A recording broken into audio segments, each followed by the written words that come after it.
Hello friends, good morning, welcome to our channel. আশা করি তোমরা সবাই ভালো আছো। আজ আমার শরীরটা ভালো নেই, কাল রাত থেকে জ্বর এসেছে আর পাপা সোনারও সর্দি কাশি। কাল সারা রাত ঘুমায়নি, ওকে নিয়ে সারা রাত জেগে থাকতে হয়েছে।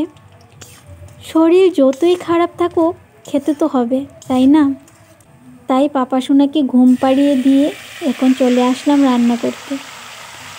জানো বন্ধুরা, মাঝে মাঝে না নিজেকে বড্ড অসহায় মনে হয়।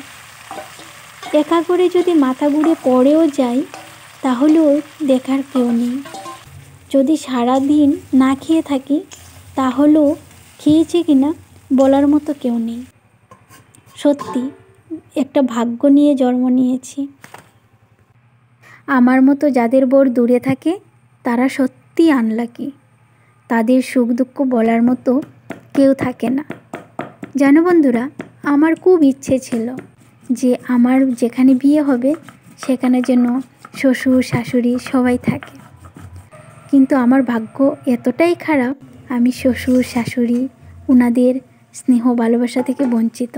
ওনাদের ভালোবাসা আমি পেলাম না, কিন্তু আমি জানি ওনারা যেখানেই আছে ওনাদের আশীর্বাদের ভাত আমার মাথায় আছে।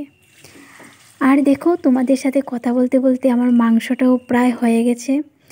আর আজকে জানো, আমার একটু ঝাল ঝাল করে মাংস খেতে খুব ইচ্ছে করছিল, তাই নিজের হাতে শিলনোড়াতে বেটে রান্না করছি। তো যাই হোক, কথা বলতে বলতে অনেক কিছুই তোমাদেরকে বলে ফেললাম। তোমরা অনেক ভালো থেকো, সুস্থ থেকো, আর পরের ভিডিওতে আবার দেখা হবে।